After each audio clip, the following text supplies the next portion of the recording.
Well, hello again, everyone. Welcome back to Gamecast Radio Sports Talk. I am Tim Kernan alongside Mike Freshwater. Mike, how are we doing today? Doing good. I like the headphones versus the big microphones that come down. Well, I figured we have a special guest tonight who I will introduce properly here in just a moment. But, Mike, we haven't been together for a couple of weeks, but felt like we'd get together tonight and talk to our special guest, and looking forward to it. Yeah, lots, as usual, if you take more than just a week off, a lot happens, and a lot happened in the last couple of weeks, that's for sure. And, folks, our special guest tonight is, of course, Jacob Connor. Jacob is a friend of the program. You've been on with us before, Jacob, but we wanted to have you in studio tonight to certainly go over a lot of things, a lot of exciting things that are happening to you and that have happened in the last couple of weeks, I would say. But before we get into too much of that, I kind of wanted to start off a little chronologically with this. And that is maybe go through your career as a youth basketball player, then a little bit of high school, and then talk about what has happened to you so far in your college career. But thanks for joining us tonight. Thank you. I appreciate you guys having me. It's an honor to be out here with you guys. Absolutely. Yeah. I'm feeling a little short right now, but that's, well, I'm starting to feel like maybe how you feel sometimes. I do. We won't get into too much of that, but I am definitely elevated here a little bit.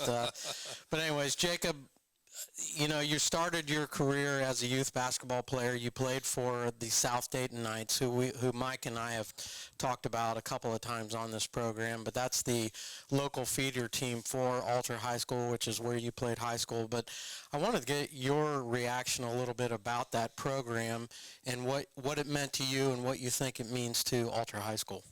I mean, it's a great program.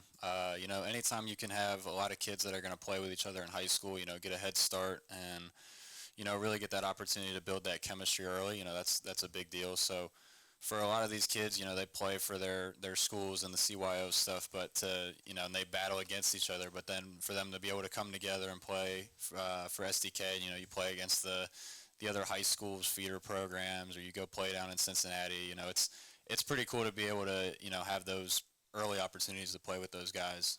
And it's a great way for those guys to have a head start and a good start in the high school. Well, and I feel like, playing with them that early and at that young age, and you played with a lot of the same guys that you played with at youth basketball at Alter, so that only can help. And certainly that's what a lot of schools look to do. They develop that program. Mike, you had an integral part of starting the South Dayton Knights. Yes, I did. I'm one of the co-founders, I guess you might say, but it's come a long way since then. And to say, to talk about the fact that now we have two Flyers, that played in the SDK, Brady Ewell, now Jacob, is pretty big, pretty cool. That is cool. So you went through the South Dayton Knights program. Again, as I mentioned, that was the feeder program for Alter High School. Then you headed into high school, and but over your summers and probably freshman year and on, I don't know, but I don't know when you started the AAU circuit as well. But you also participated in that, and that was that in the springtime versus the fall when you played in SDK?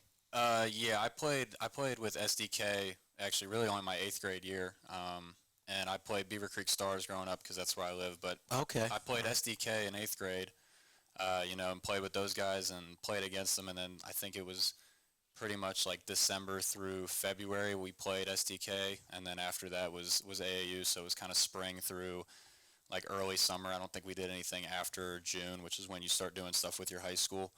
But AAU, I started playing in like 7th grade, and I got cut off my 7th grade team, and I was kind of told I wasn't good enough, I wasn't gonna be playing. I was the 9th man out of 9, and for me, I could have taken that and been like, all right, well, I'm done.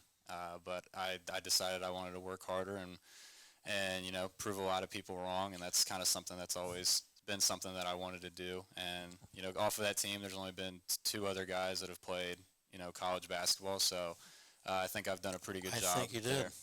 So whoever it was that did that, we have to thank for you ended up with SDK and Alter. Is that correct? Definitely. Yeah. I mean, It was a big. I was gonna be coming to probably Alter, regardless, but that was 7th grade-ish for AAU, and after that year, I was kind of like, all right, well, I gotta kind of start a new thing, new journey, and started playing with SDK, and made my commitment, so to speak, to Alter, and history. Who was coaching the 8th grade team back then? Mark? Was it Mark? Who? No, it was Spud.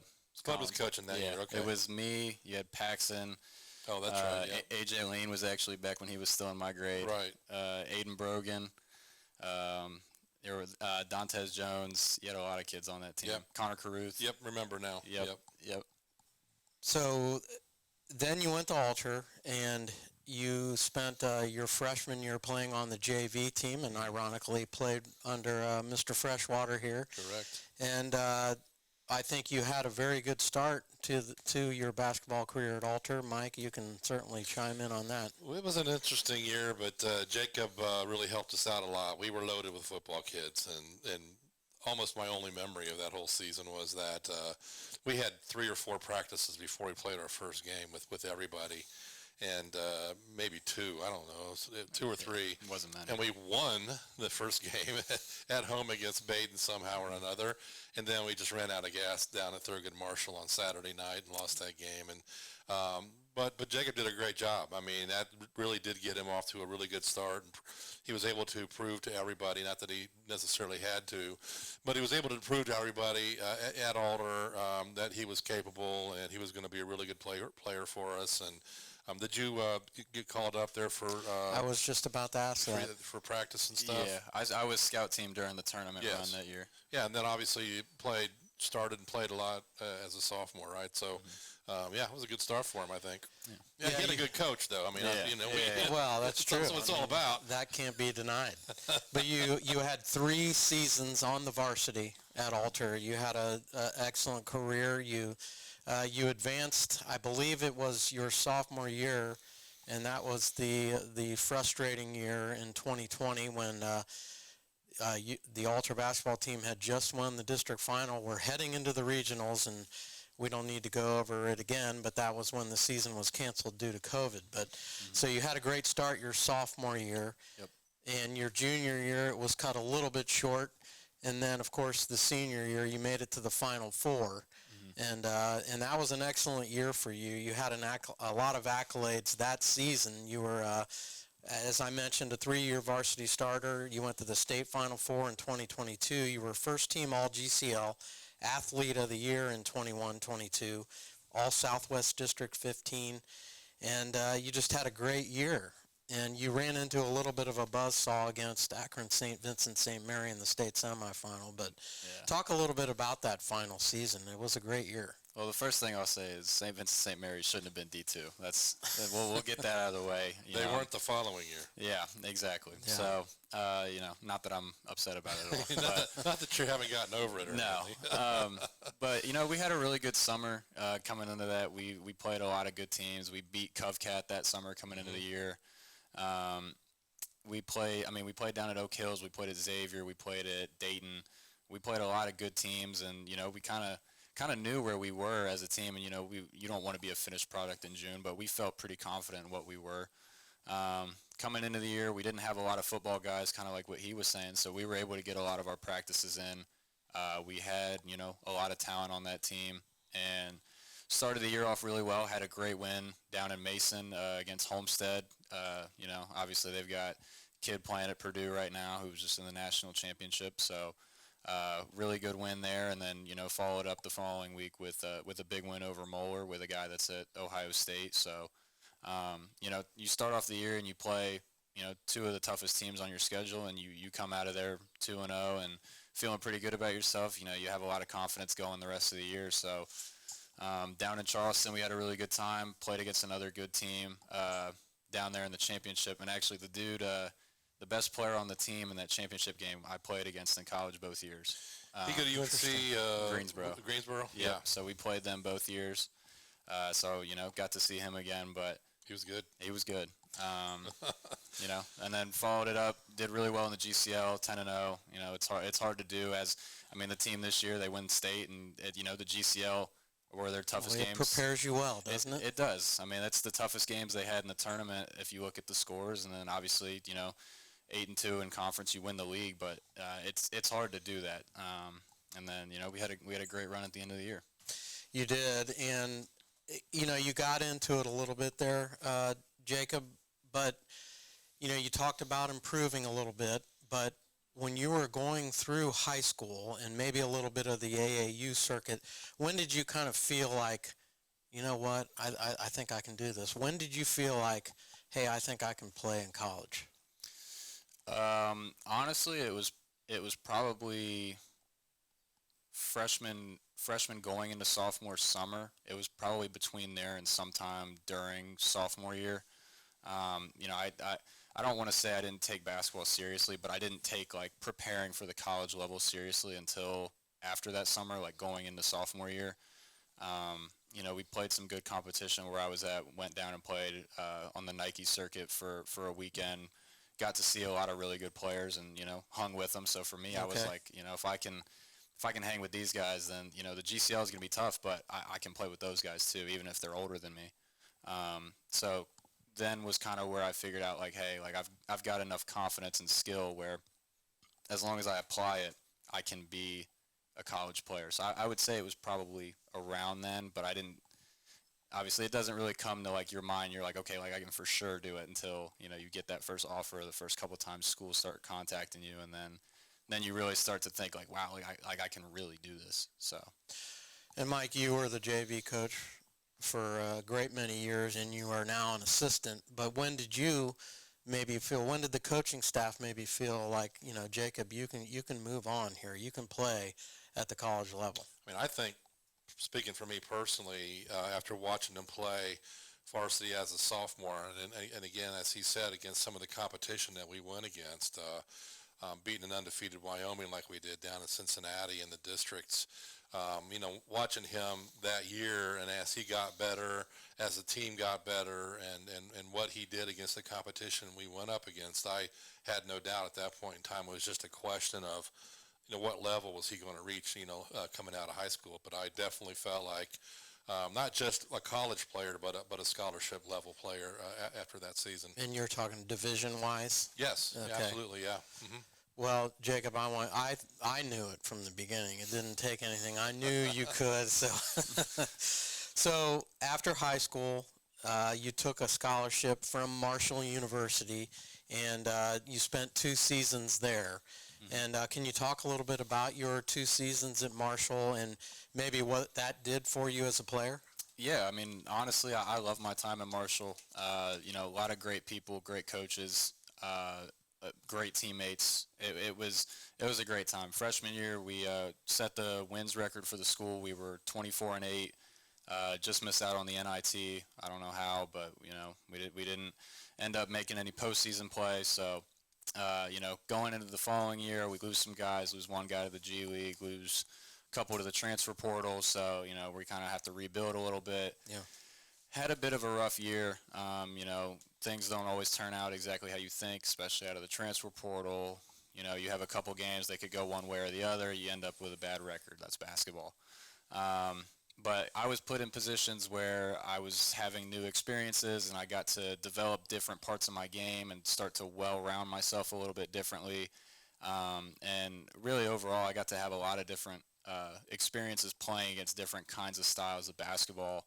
And, learn a lot from the coaching staff. I mean, Coach D'Antoni is offensively one of the greatest minds I think basketball's ever had. And being able to learn from him for 2 years, and then, his brother comes in, Mike D'Antoni, would come in to practice, and he'd come talk to us, come tell me what he sees from me, watch film with us, kind of break down stuff with us. So being able to learn from those two for 2 years was a huge resource. So I love my time there. It was great. And you mentioned Coach D'Antoni. He was let go after 10 seasons at Marshall. Mm-hmm. And, Jacob, we're going to ask you some questions here. We certainly don't mean to get into anything personal for you, so you can keep it on a high level. But was that your reason for leaving Marshall and maybe jumping into the portal as you did? Ultimately, yeah, it was. Okay. That was – I had some talks with my parents. I prayed about it. I wrote down – my list of goals and stuff. And I had a lot of honest talks with people, and that was ultimately what it was. So the rule is, I mean, now I guess it doesn't really matter so much anymore, but the rule is, right, if a coach leaves, you have 30 days to decide whether you want to jump into the portal or not. So the portal opens the day after Selection Sunday. Right. And you have 45 days. And if your coach leaves, I'm not 100% sure, but I think you get an extra 30 days on that. Yeah, because he could leave. He could leave 30 days into the portal. Yeah. So you wouldn't just get 15 days. You'd get that extra 30, I would assume, from when he left. Yeah. Okay. So you decide to go into the portal and look around. Now, how does that work, Jacob? Do you put yourself in the portal? So your name is out there, and teams are certainly scanning that, looking to fill their needs. But are you reaching out to teams as well? To a degree. I mean, for me, you kind of want to go somewhere, and you get recruited how you're going to be treated. So if somebody's kind of hot and cold with you, it's probably going to be the same thing on campus. If somebody's like all over you, not letting you breathe, probably going to be the same thing on campus. If somebody's like checking in, hey, we like you, and they're pretty consistent, that's probably how it's going to be. So like, I didn't want to feel like I was desperate and going after people, so I let a lot of people reach out to me. Okay.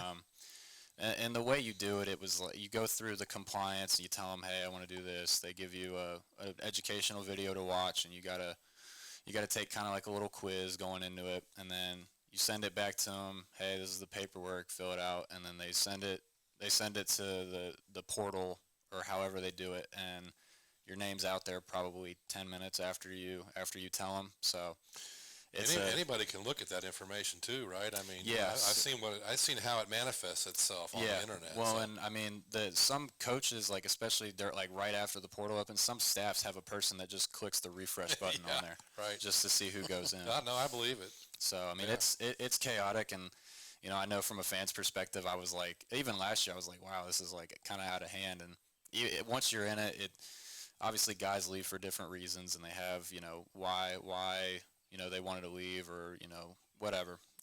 But it's chaotic on the inside too. I mean, it's wild. So Go ahead, Mike. Yeah. So they reach out. They reach out and say, mild interest, major interest, really want you this. I mean, how do you gauge whether or not somebody really is interested in you or not? So some of them will come in, pretty much everybody asks the same questions. They're like, why are you transferring? Right. What are you looking for? And then are you already committed somewhere is the question I got a lot, like first day. Because there are guys who have deals worked out ahead of time. Correct. Before they go into the portal, just a formality, right? Correct, yeah. Yeah. So, you get those questions, and then sometimes, you won't hear from them again. They'll contact you the first day, and then you don't hear from them again. Right. Sometimes you'll get somebody who comes in there like, hey, immediately like, hey, we want you to be a starter. You can get this from us, and give us a call. We'll set you up on a visit if you want to be here. Right. And then there's other times where it's like, hey, we like you, we want to reach out, and then it's like constant. It'll be every 3 days, every 4 days, a couple weeks after. Some people I heard from the first week and then didn't hear from 3 days later, never heard from them again. So it's really about who stays consistent and who shows the interest. It's kind of I don't want to say it's a given, but it's like if you have a whole staff or a head coach calling you or asking about getting you on campus for a visit, it's a scholarship. And then if it's just kind of formal talking, it's kind of, it is what it is. Mm-hmm. Did you feel like it was a similar process to the first time around, meaning when you were coming out of high school, or was it totally different? No, it's completely different. In high school, you have a lot of time. You got 3 different signing periods throughout the year.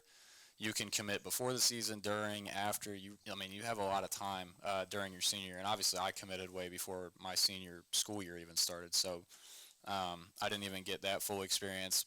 But coming out of the portal, I mean, it's like, in high school, you'll get a couple texts a day, maybe. I was fortunate enough, I had a lot of schools recruiting me, so I was hearing a lot.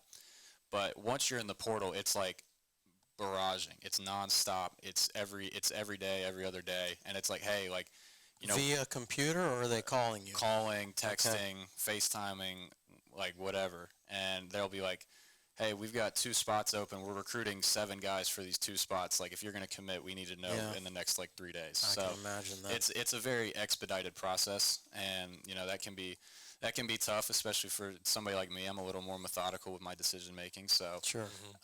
you don't want to feel pressured into making a decision, because then you make bad decisions, but you also want to make sure you don't miss out on an opportunity that, you would love to have. Yeah, so after you commit, dumb question, do you go back into the portal and mark sold, or committed or something? How does that work? Honestly, I don't know how that works. I called the other schools that were recruiting me. So a lot of people will they'll just post something on social media, and then all the coaches will be like, all right, well, I guess he's off the board. The portal doesn't get updated then, you don't think? Not really.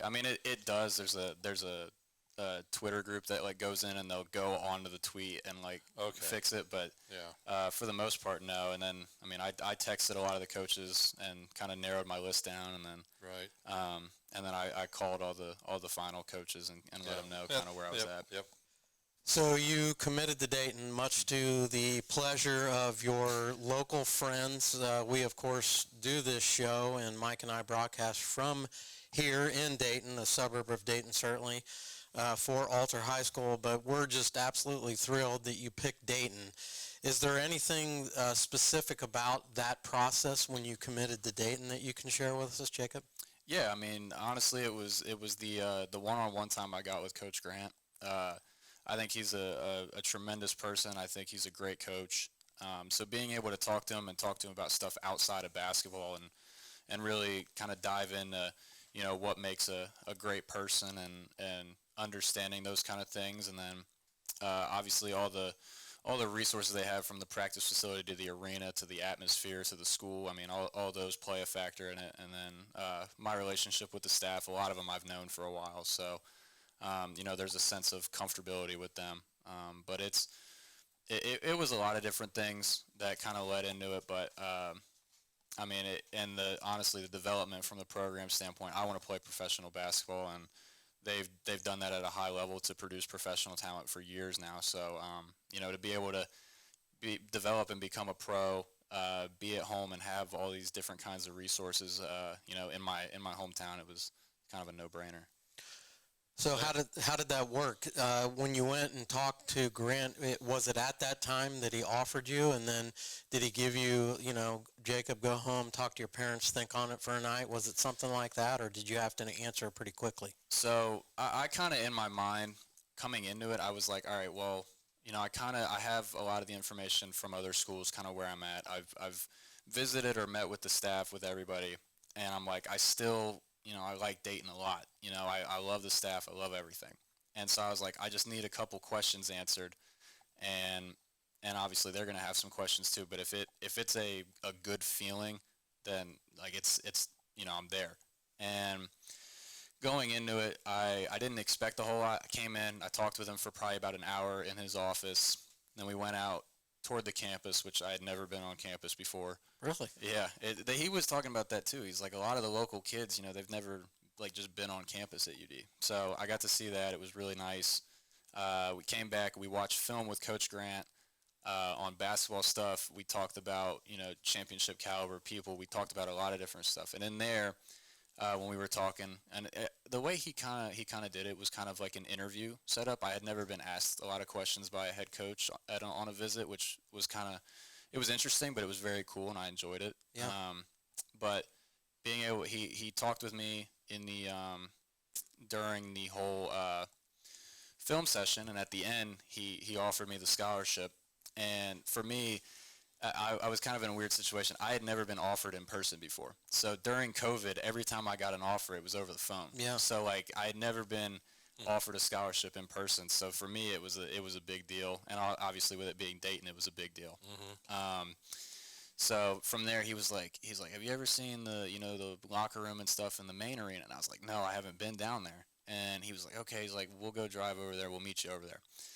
And I got in the car. I was with my dad. I called my mom. I called my brother. I was like, hey, because I was talking to Coach Gray. He's like, what you think? I was like, dude, I love it. He's like, all right. He's like, well, you think long, you think wrong. And I was like, all right, I get it. I get what you're trying to do. And I got in the car. I was like, talking to my dad about it for like probably 30 seconds. I was like, yeah, this is probably where I'm going to end up. Called my mom and brother and told them about it.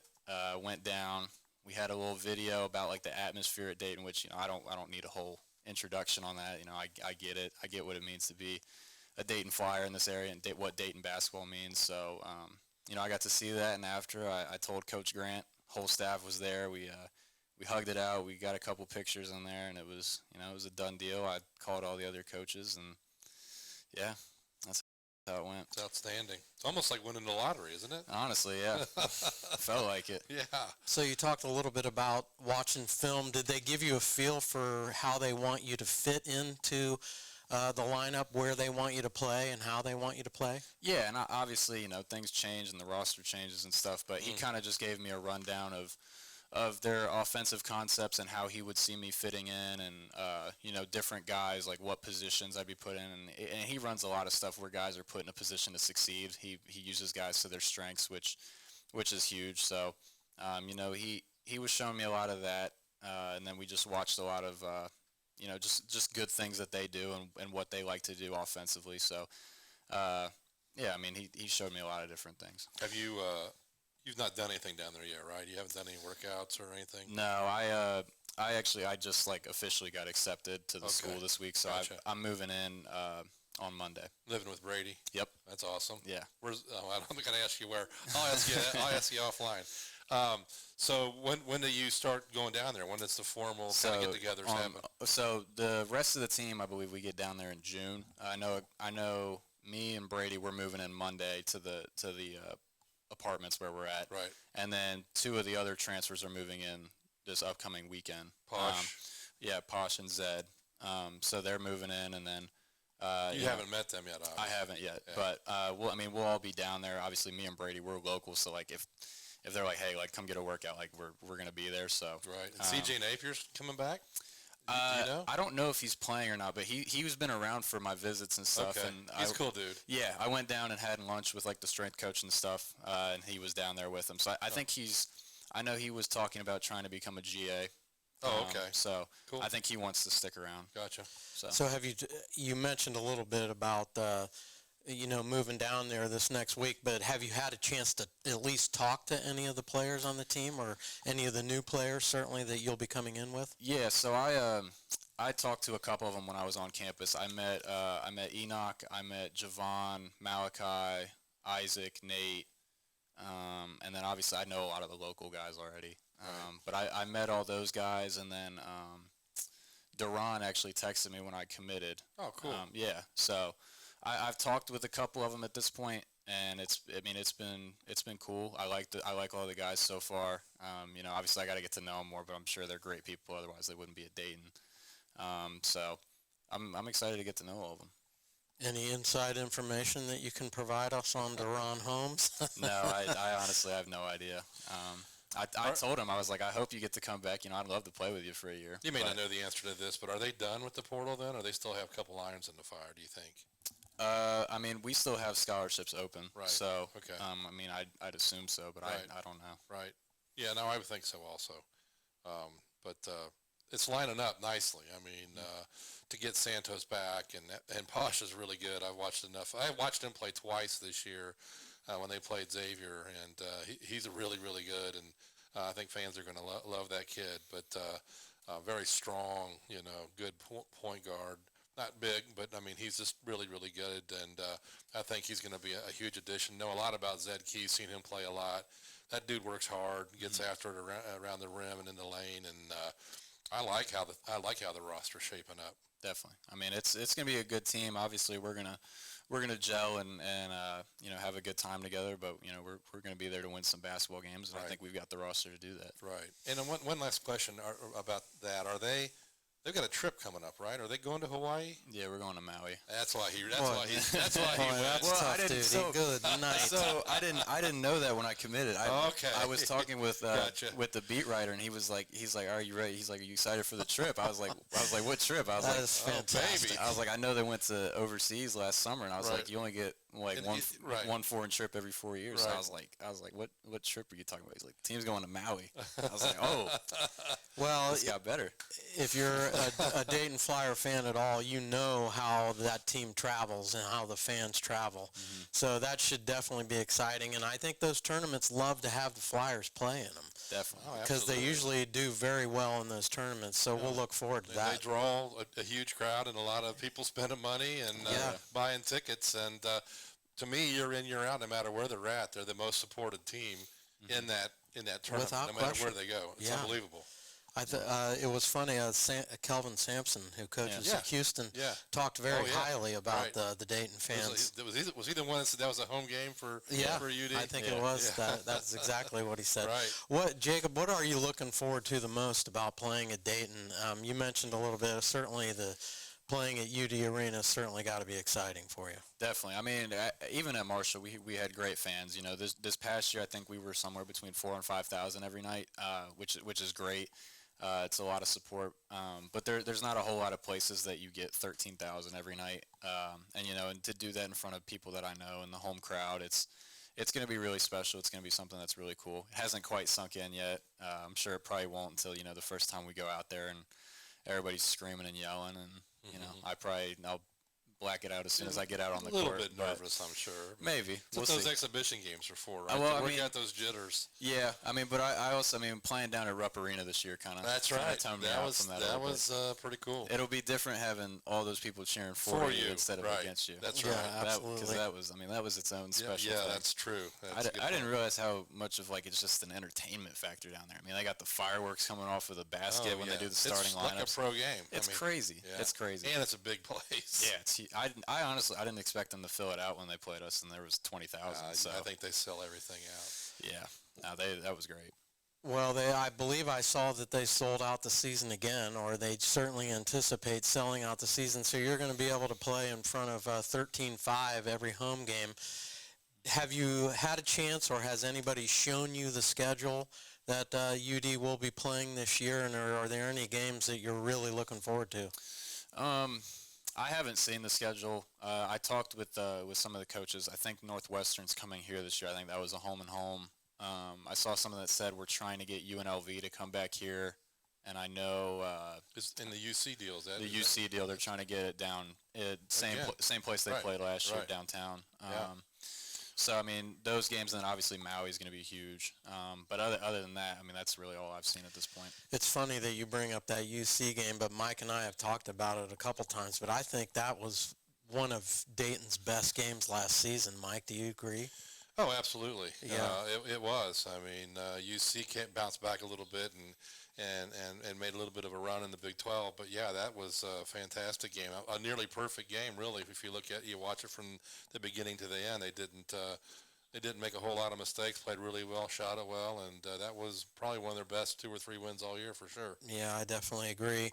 So, Jacob, you got into this a little bit. You veered into it a little bit earlier. But what do you feel like maybe are your strengths that you're going to bring to the Flyers team, and maybe also discuss maybe some things that you feel like you have to work on as a basketball player?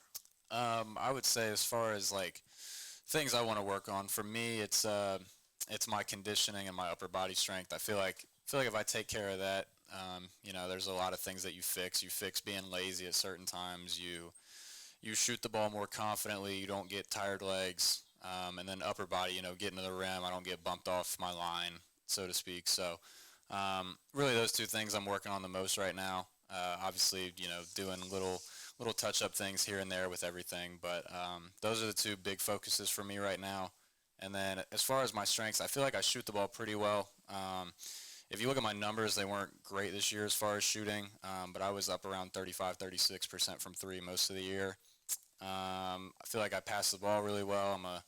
I see the floor. I space the floor pretty well, and then defensively, I feel like I bring a lot of versatility. We switched 1 through 5 at Marshall, so I've guarded a lot of different players, a lot of different play styles. So I feel like I bring a lot of different things to the team, and you know, the more you can bring, the better chance you got getting on the floor. So obviously, I'm going to work my butt off to do anything I can to see the floor.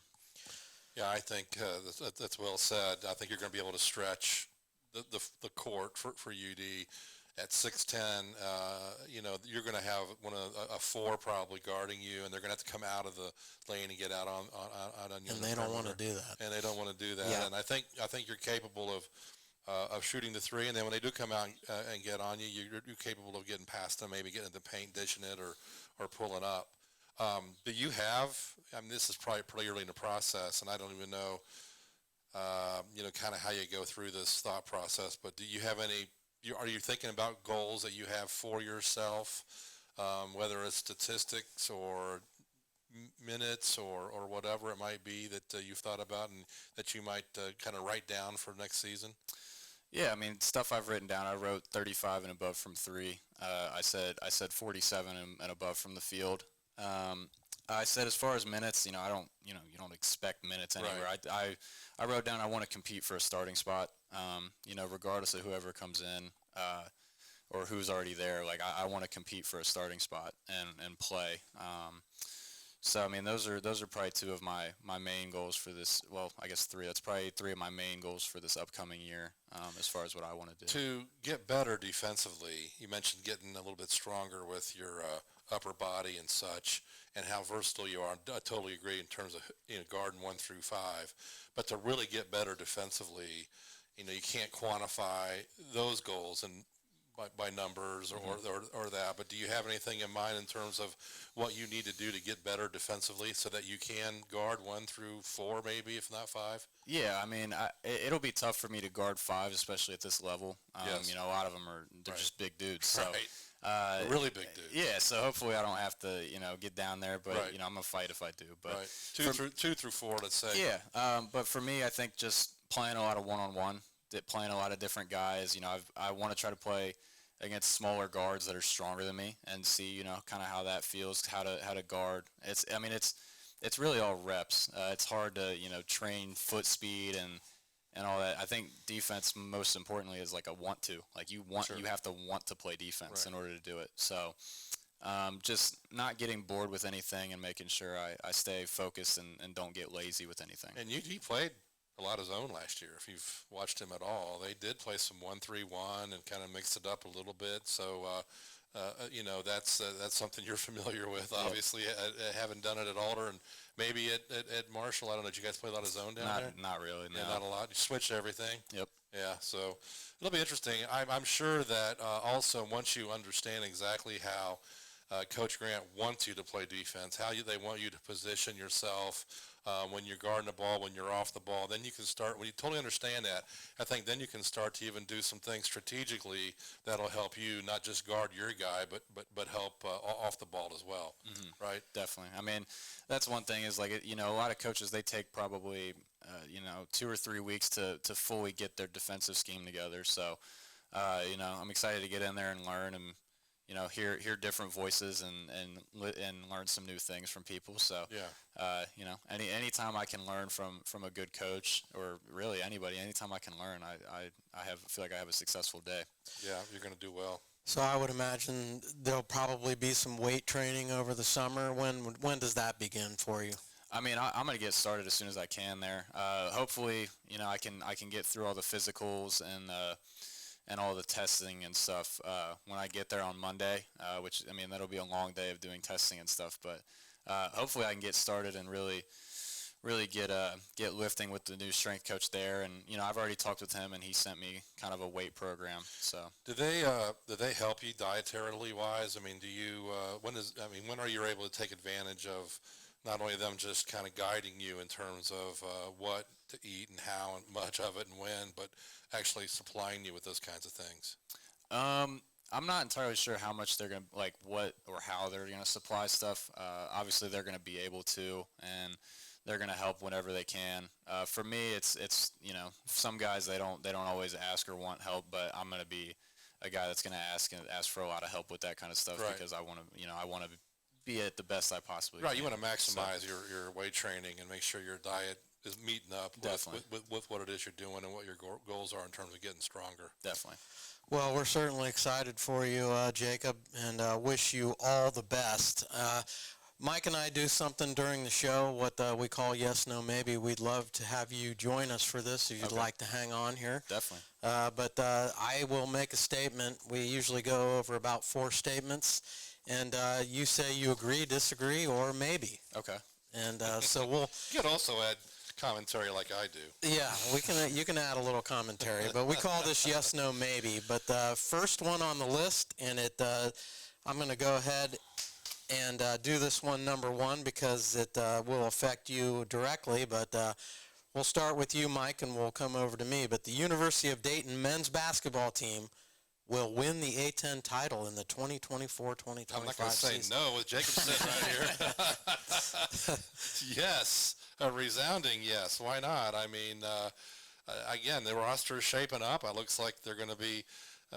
Haven't looked at everybody else. I mean, I'm sure the league's going to be better too. All the other teams that are moving pieces around in that A-10, at least the top half of it is pretty tough. And so, but I'm going to say yes, absolutely. I think they do win the A-10. And Jacob, I think I know your Yeah, answer, but go ahead. Yeah, I'm going to say yes. Believe in the team, believe in the coaching staff. It's going to be a tough road. The A-10's always very good, but I believe in us for sure. They call the A-10 a mid-major, if you will. I kind of disagree with that a little bit, but I guess you could say it is. But I think the A-10 is a little bit like the GCL is for Alter. You're playing really good competition throughout the year. Well, and the coaches, I mean, they added Archie Miller and his name is Frank Martin just recently to the list of guys that are already there and are proven. So the coaches are really good, and I mean, even teams like, look what Duquesne did last year. His name is escaping me, but the coach of Richmond, been there a long time, and he's a very good coach. Yes, he has been. And by the way, speaking of Duquesne, Drew Joyce, the junior, took over that head coaching job over there because, again, not great with names, recently, stepped down. So there's a coaching change here, which will be interesting for us because he's an Akron guy and played with LeBron up at St. Vincent, St. Mary's. But I think that top half of the A-10 is pretty darn good. Yeah. It's usually the bottom half that you can look at and maybe not so good, but mid-major, bottom half, major, top half is. I agree. Is how That's a good point. And I'm going to say yes, too. I think they can definitely do it. And I think definitely yes if Duran decides to stick around. I know that's doubtful, but I think the longer that goes on, that the chances maybe get a little greater that he might stick around. But certainly we'll see if that happens.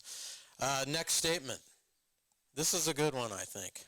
Alabama, with the new coaching staff, who right now has the number 7 ranked recruiting class for the 2025 freshmen, will finish out of the top 10 in the final rankings. Talking football. Yes, football. Yes, and period.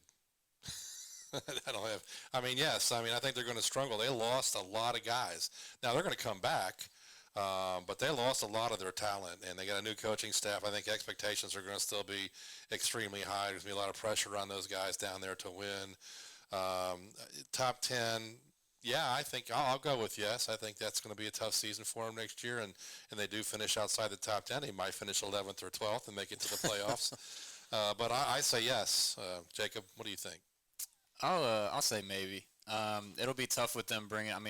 Even if you bring in a good freshman class, it takes a while for those guys to get used to playing college football, and it'll be interesting to see how they do with that. Obviously, Alabama's always going to have the talent, and they wouldn't have hired him if he wasn't a good coach. So I think it'll be pretty close. I think it kind of depends on how they start the year. I think by the end of the year they'll be just fine. I kind of agree with you, Mike. I think they're going to make the playoffs, but I think they are going to finish out at the top 10. I think he is a very good coach, but I don't think that he has, at least not yet. He has a chance to prove it, but I don't think that he has that magnetic draw that Saban certainly had there for so long. Yeah, I think he's rebuilding a little bit for a year or two, but they'll be back in the top 10. Not necessarily winning national championships every other year like Saban did, but they'll definitely be a perennial top 10 team again soon. Number 3, Joe Burrow will not miss a game in the 2024-2025 season. No. I want him to stay healthy and I play. do I saw too. something on Twitter just the other day that said he may not. It's not going to probably heal. He's not going to be completely 100% like he was before he got hurt. That remains to be seen. That's social media fodder. But he's got to prove it, right? I mean, it's been tough for him. Two seasons where he's missed a significant number of games. But so I'm going to play the percentages here and say, no, he's probably going to miss a game or two down the line here in the 2024 season. And are you a Bengals fan, I Jacob? am, Okay, yeah. Yeah, he I is. got a partner Yeah, he here. is. I'm going to say no because the Bengals are going to have the number 1 seed locked up by the last week, and he's going to sit out. Oh, there you go. Ah. That's very confident. Wow, I like would that. take that. I'll sign up for that. I would love that. No, that's possible. I'm going to say yes, and it's probably wishful thinking, but I think they've made some moves and they've drafted a very good player that might be able to protect him a little bit more. Yeah. Although I think the injury that he had at the end of the season really wasn't due to, it could have been, but I don't think it was due to pressure or getting sacked. But certainly they need to protect him more. If they want him to be around for any length of time, that's going to be imperative. Yeah, and they've shown last season, especially the penchant for throwing the short passes, right? The dink and the dunk, and they did a lot of that before he got hurt, and they'll probably do a lot more of it, though, you'd think, next season. But and he's going to be smarter about it, right, in terms of what he knows when he should throw it away, when he should take a sack, and all that kind of stuff, because he knows how important he is to the team healthy, and so all that adds up to a favorable outcome for him staying healthy and playing the whole season, except for the last game when That was a good one. I like that. He's on top of it. I'll sign up for that right now. And final one tonight, guys, in drafting Caleb Williams, the Chicago Bears will reach the playoffs in this upcoming season. I think I'm going to go with maybe. It's all going to depend on him. They surrounded him with a lot of really good offensive players now, and there's no excuses for them not doing that. But I think it all depends on how he handles himself. C.J. Stroud was probably the biggest of all anomalies in terms of how he handled his rookie year. I don't think anybody's going to expect Caleb Williams to do that. But it's all on him, because I think they've done enough around him to give him the chance to do that. And really that, I'm thinking out loud, I know Minnesota's decent, Green Bay's decent, but and Detroit's really good, so maybe that division becomes a lot more competitive than it has been recently. But I'm going to go with maybe. I think he's got a chance, but it's going to be really dependent on him more than anything else. I'm going to go with no. I mean, kind of like you said, that division's it's really good right now.